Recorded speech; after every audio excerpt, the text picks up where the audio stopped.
in, changing lives, one step at a time, mental health, life coaching. I feel like I've accomplished a lot on the field. I felt like it's provided me with so much, but also I've also learned over the years that you got to continue to refuel yourself. You got to continue to recharge your battery.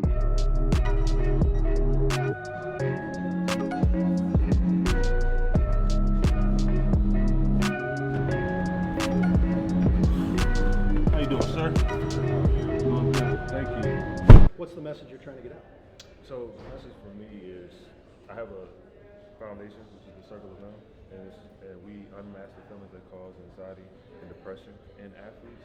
So that's pretty much my message to get out, because a lot of us athletes don't really understand how mental health really affects us before we start playing, but then after we get done playing. So that's my message to all the athletes, and I want to continue to push that message forward throughout the whole week. What do you hear from athletes, though, that are going through it and don't want to speak about it, and they're scared to speak about it, and they have those feelings? Well, we play a barbaric sport. It's a sport that you really can't talk about your feelings. You're really not talking about your feelings in the locker room. So what we've created is a healing circle where we created like a virtual locker room after they get done playing, so they can get that locker room type feel again, but they can open up and be able to share. But the biggest thing is they are afraid to share because they don't want somebody to think they're weak because of the barbaric sport that we do play. Who you been palling around with this week?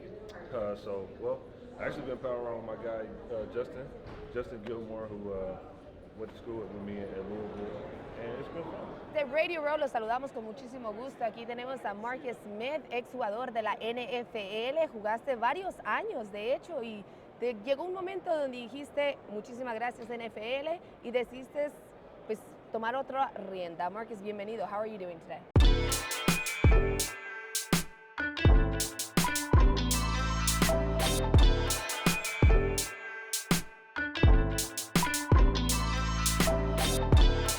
As we continue to speak on it, there are more players willing to speak on mental health. I know you did.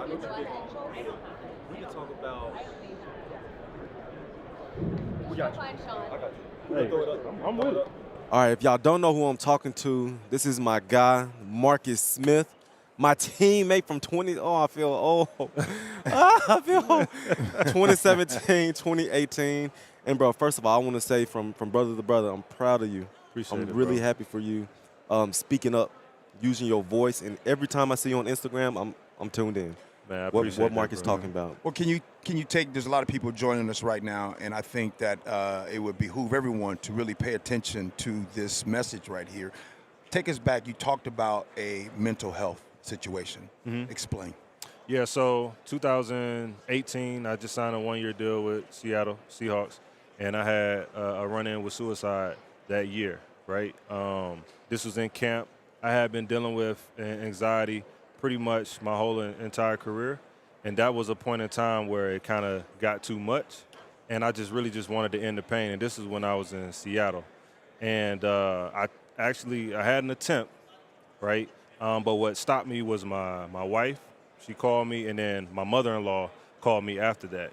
And so if you know, in Seattle, you could take the scenic route in Renton to the facility, and that's the way I was going. And once I was at the bottom of the hill, that was the first time I actually said to myself, like, okay, I need help, and something is really, really wrong with me. So that's when I went to Pete Carroll. I went to the trainers, Coach Hurt, and that was the first time I said I needed help. Hold up. That was the first time in your life you said, I need help. Can y'all help me? Yep. How did they do when you were going through that moment you said I needed help?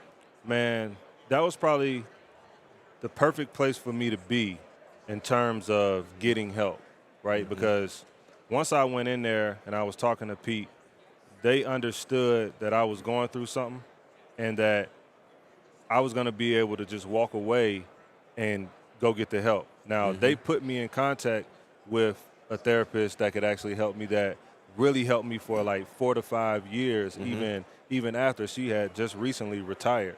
And so me being in Seattle was the perfect place, because I don't know if I would have been anywhere else, if it would have been the same, or if I would be looking at you two right now. So it was God's purpose for me to be in Seattle because of Pete's his demeanor and how Coach Hurt is, because that was my coach in college. I was there with you. And I'm gonna keep it a buck. I was extremely ignorant to what anxiety is. I was extremely ignorant to like what pressures people face and people going through stuff. And it didn't hit me until my 8th year in the league. It didn't hit me until I messed my knee up and I was going through free agency. And bro, when I tell you I would go to bed crying at night, I would go to bed sweating. I would wake up with like panic attacks. Yeah. Bro, I've had 2 panic attacks. I don't even know if I told you this, Jim. I've been to the hospital twice. Yeah. What? Because you thinking that you're having a heart attack, but it's really a panic attack. G, I've been to the hospital twice for panic attacks. I said, babe, I'm dying. I said, I'm dying right now. I never told you this. I don't think I ever told anybody this. Whoa. Yeah. So you in the bed, you in your room. Do you wake up in the middle of the night? Tell us this. No, let me tell you the first episode. So the first episode was when I had my surgery. I had my surgery right in the middle of the pandemic, right? And when I tell you so many things was going through my mind, I'm like, damn, the Seahawks about to cut me. The Seahawks about to draft somebody else. Oh, I'm not going to be healthy enough on my contract year. They're going to put me on IR. Like, I just had all these thoughts going through my brain.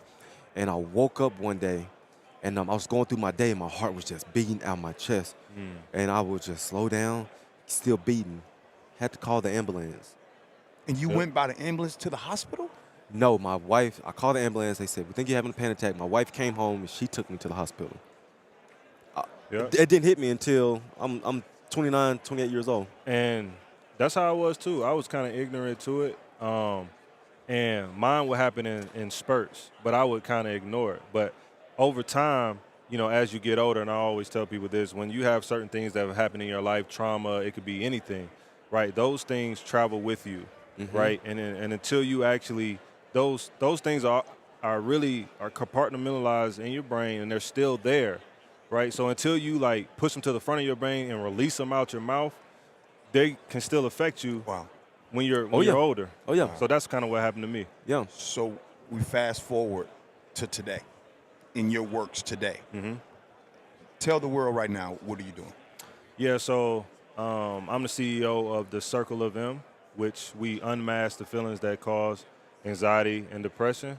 And my logo is a half helmet, half face, because oftentimes as football players, as athletes, we don't know how to take the helmet off, or we don't know how to separate ourselves from the athletic world, because that's what we've been doing our whole entire lives, right? And so I hold a healing circle for guys, for former players and active players through All Points North, who they have it's a treatment facility, but we do it online to really just create that locker room feel.